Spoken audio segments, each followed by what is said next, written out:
अब तक हम पढ़ चुके हैं कि कार्निवल के मैदान में बिजली जगमगा रही थी।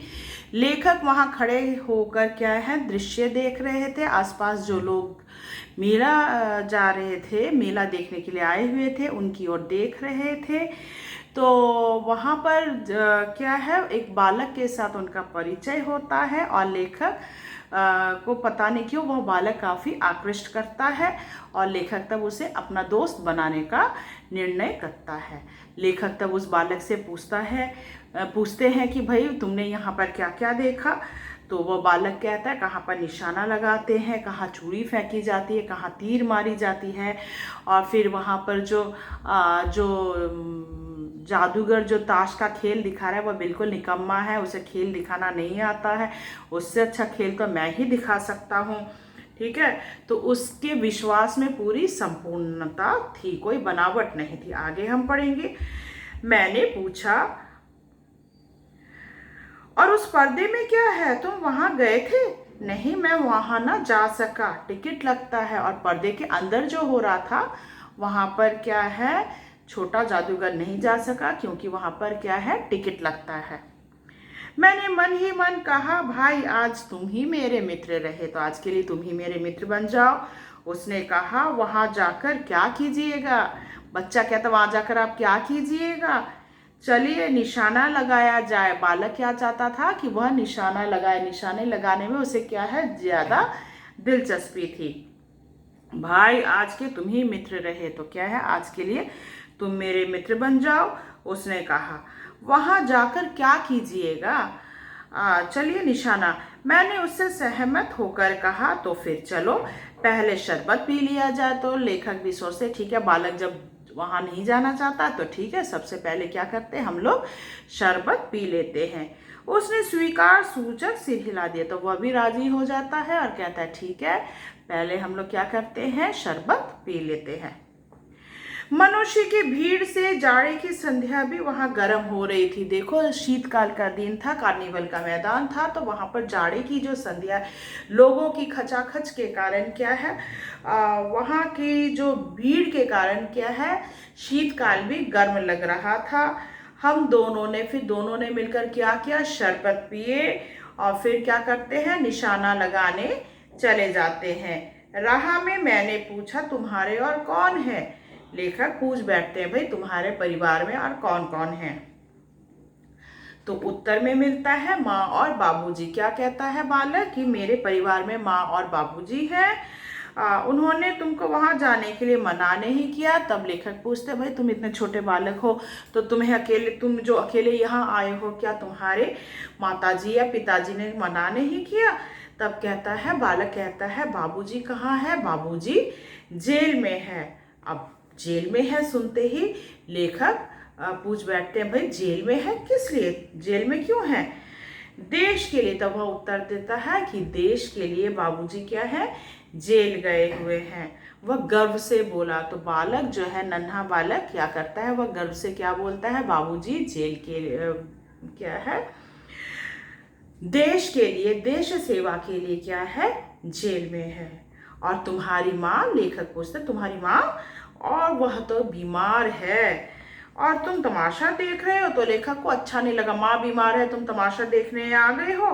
तो उसके मुंह पर तिरस्कार की हंसी फूट पड़ी जब वह सुनता है, मतलब लेखक जब उसे कहते हैं कि तुम क्या है भाई, या तमाशा देखने आ गए हो, माता जी जो है वह बीमार है। तब वह कहता है, तमाशा देखने नहीं निकला हूँ, दिखाने के लिए निकला हूँ। कुछ पैसे ले जाऊंगा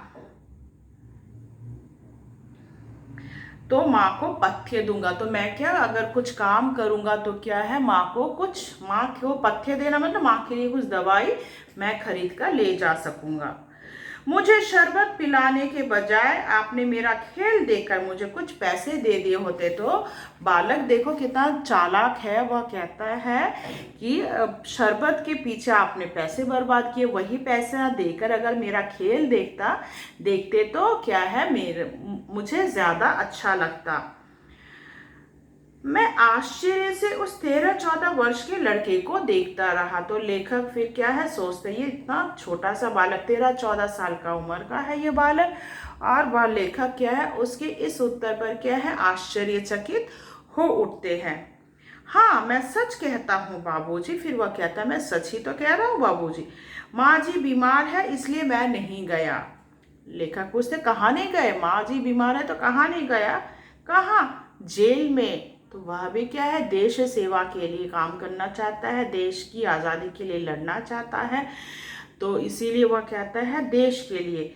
जब लोग खेल तमाशा देखते ही हैं, जब लोग फिर उसने सोचा, जब लोग खेल तमाशा देखते, क्यों ना खेल तमाशा दिखाकर ही क्या हूँ, लोगों की सेवा करूँ, मतलब पैसा रोजगार करूँ और माँ की सेवा करूँ। जब लोग खेल तमाशा देखते ही हैं तो मैं क्यों ना दिखाकर माँ की सेवा करूं और अपना पेट भरूं। भाई पेट तो भरना है, माँ की भी सेवा करना है। तो इसीलिए वह सोचता है कि खेल दिखाकर क्या करूं, देश की सेवा करूं। मैंने दीर्घ निश्वास लिया। तो यह बात सुनकर लेखक क्या करते हैं, गहरे सोच में पड़ जाते हैं। चारों ओर बिजली के लट्टू नाच रहे थे। तो चारों तरफ क्या नाच रहे थे, बिजली के लट्टू, बिजली जगमगा रही थी। मैं व्यग्र हो उठा। तो इसको सुनकर, बच्चे के मुंह से सुनकर वे व्यग्र हो उठते हैं। मैंने उससे कहा। तब लेखक उससे पूछते हैं, अच्छा चलो क्या है, निशाना लगाया जाए। तो लेखक कहते हैं, चलो तुम निशाना लगाना चाहते हो तो हम क्या करते हैं, निशाना लगाते हैं।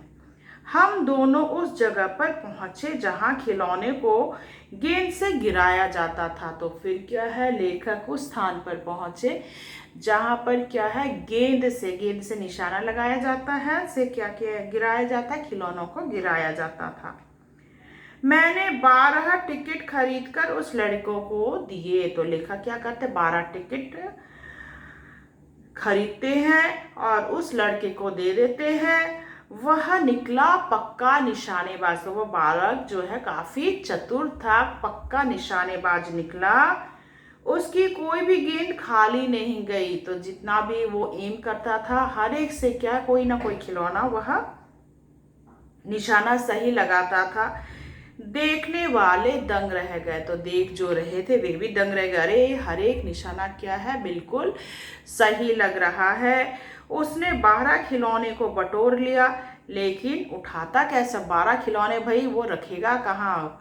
इसीलिए उसने कुछ को मेरे रुमाल में, तो वो क्या करता है, लेखक से रुमाल लेता है, कुछ रुमाल में बांध लेता है और कुछ को अपने जेब में रख लेता। कुछ जेब में, छोटे छोटे खिलौने थे तो वो कुछ जेब में ठूंस लेता है और कुछ लेखक से वह रुमाल मांगता है और उसमें बांध लेता है। आशा करती हूँ यहाँ तक आपको समझ में आया होगा। बाकी मैं आपको अगले पार्ट में समझाऊंगी। धन्यवाद।